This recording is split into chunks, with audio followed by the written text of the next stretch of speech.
Hi, I'm Sam Hawley, coming to you from Gadigal Land. This is ABC News Daily.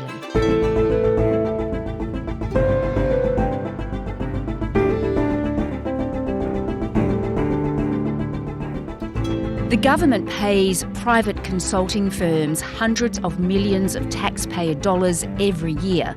But can we really trust they're acting in our best interests? And if they're not, why are we outsourcing such a large amount of public sector work to them? Today, host of Radio National's The Money, Richard Adey, on the PwC scandal and whether it will change who the government does business with.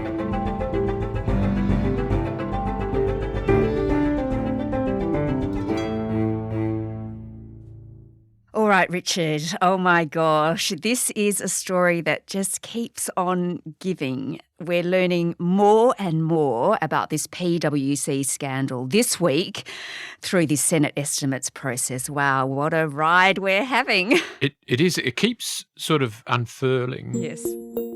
The Treasury Secretary says the PwC tax scandal is far larger than first thought. Revelations that its senior partners misused confidential government information to help multinational tech companies avoid tax has rocked the firm to its foundations. The more you look at it, the more happens. So, the head of Treasury, Stephen Kennedy, has been appearing before the Senate committee. A warning from the Treasury Secretary. This matter is far from over from our perspective. He saying it's clearly disturbing that PwC used confidential Treasury information on tax laws to benefit its own clients, including big multinational companies. So, and we're talking very big ones, Sam. Apple, Google. Comments are, I think, by any community standard, one could say clearly disturbing. I might also add that the Labor Senator, Deb O'Neill, who has been kind of prosecuting the case, she's been very dogged in her approach to find out more. She's warned that her interest in this will not wane. This is about cover-up. This is about PwC trying to stem the flow of an artery that's well and truly open now. I think what we've seen is a train wreck, and yesterday a couple more carriages fell off. It's a train wreck for sure. Richard, I want to come back to the Senate estimates process in a moment because we want to know a bit more detail about that. But we better just recap exactly what it is that PwC has done. So what we've kind of found out over the course of the year is that a PwC partner called Peter Collins, who'd been contracted by the government to develop new tax avoidance laws, had actually leaked the confidential information to big clients to help them get around the very laws he was helping to create. So he broke the confidentiality agreements he'd signed as part of that contract. He was pinged, which is a technical term used by the Tax Practitioners Board, which found he'd helped the companies sidestep the new laws and attract new clients, and so he was sacked, and the practice could carry criminal charges. Yeah, okay. So he's gone from PwC, but there is so much more to this. Yeah, because a few weeks ago, Deb O'Neill released internal PwC documents that had been given to a Senate committee, and it showed that not only Peter Collins had seen these confidential documents, but 30 to 40 staff. There are many more questions than answers arising from these pages, and I will not let this go in the interest of the nation. Your time has expired. And it was later revealed it was 53 PwC staff in Australia and indeed around the world had access to this confidential information. And on Monday, PwC stood down 9 unnamed partners. PwC is trying to stem the damage of betraying public trust. They want the scrutiny to stop, but in my view, this is too little and it's too late. Then we had the acting PwC Chief Executive, Kristen Stubbins, saying that a full review is underway and once it's completed, it'll be made public. Initially, she'd said only a portion of it would be released. This week, she actually committed to a full disclosure. And we now know that the Australian Federal Police is investigating this whole thing. Okay, yeah, so really serious stuff. Okay, so let's go back to this Senate estimates process. What else have we found out through that? It's explosive. The latest bombshell, I love when I get to say bombshell. Yes, it is a bombshell. Yeah, is the Tax Commissioner, Chris Jordan, saying that the ATO became aware of a handful of multinationals trying to avoid the new laws way back in early 2016. Did they initiate an investigation? No. Why not?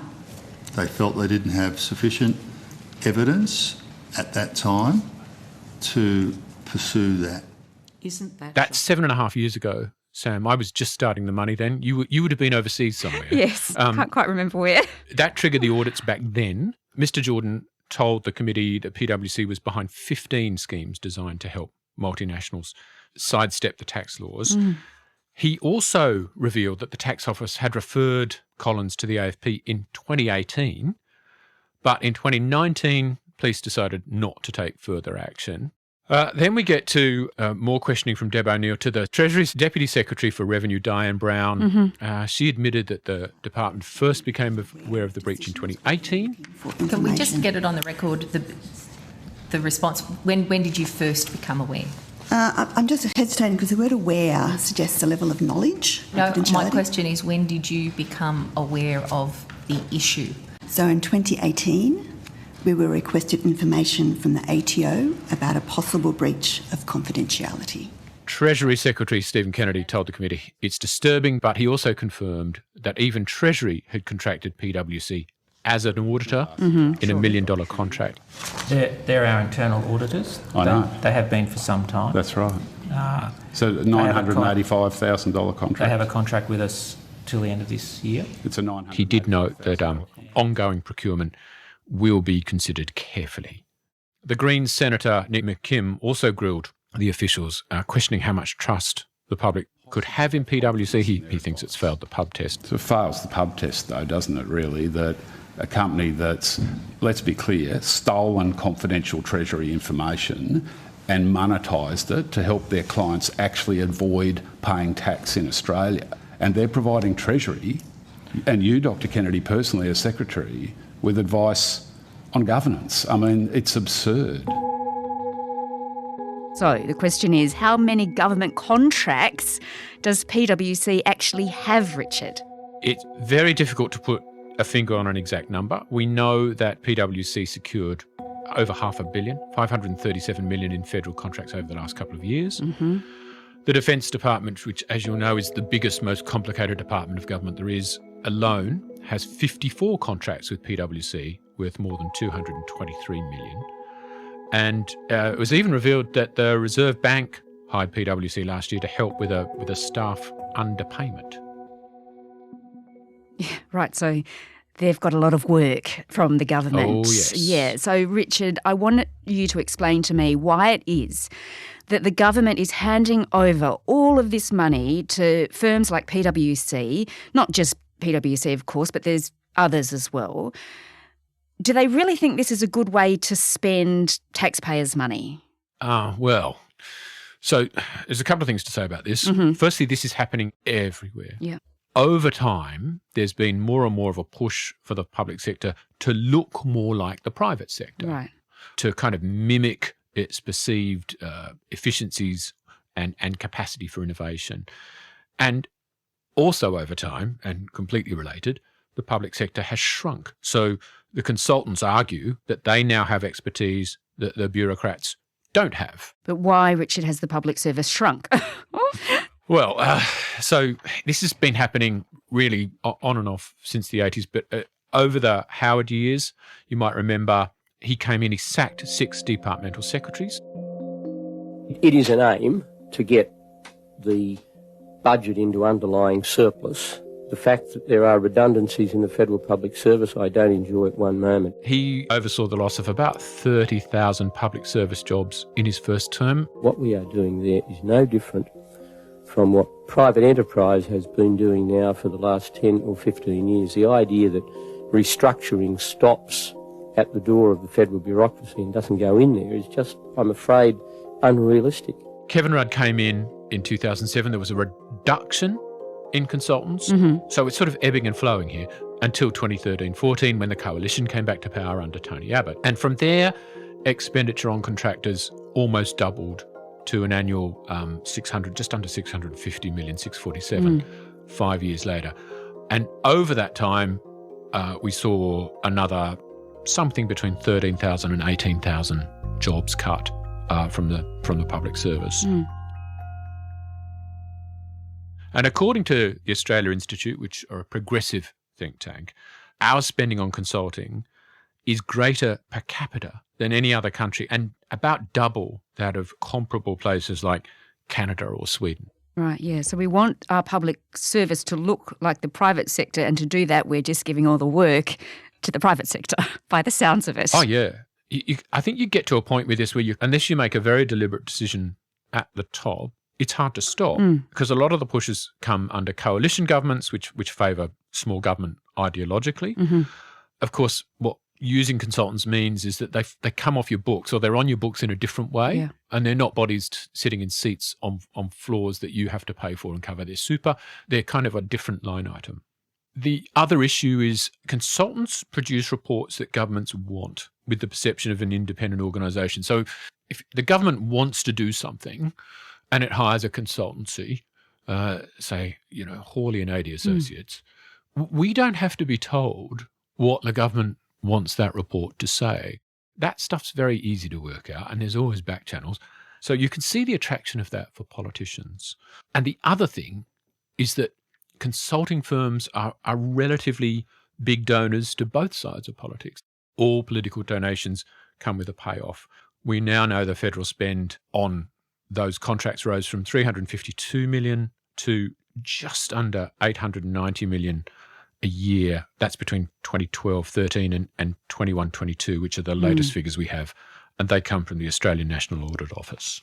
Yeah, so a huge increase. But Richard, given the conflict of interest that we've seen when it comes to PwC and this scandal that's emerged, is anything going to change? Oh, that is the $888 million question, Sam. Before the election, Labor vowed to cut $3 billion from the amount the federal government spends on consultants and contractors, though it's not clear that will be met. What it feels like is, and I'm not saying this is what's happened, this kind of idea of snouts in the trough. And it connects to a kind of wider issue, another issue perhaps, of that kind of revolving doors between politics and business, which in Australia is particularly endemic. We don't have the rules that constrain it that some other countries do. It all feels that it's kind of who you know, having those connections matters perhaps more here than it ought to for us to be as healthy as we could be. So I think there is now a lot of concern, and there's a fair bit of outrage about this, but let's see how long it lasts. Richard Adey is the host of The Money on Radio National. At a Senate estimates hearing on Tuesday, the Tax Office says its attempts to investigate PwC in 2017 were frustrated by restrictive secrecy and confidentiality rules. The New South Wales Parliament has announced an inquiry into the use of consulting firms in the wake of the PwC scandal. This episode was produced by Veronica App, Flint Duxfield and Sam Dunn, who also did the mix. Our supervising producer is Stephen Smiley. I'm Sam Hawley. ABC News Daily will be back again tomorrow. Thanks for listening. Subscribe to listen to more free podcasts or download the ABC Listen app and stream ad-free.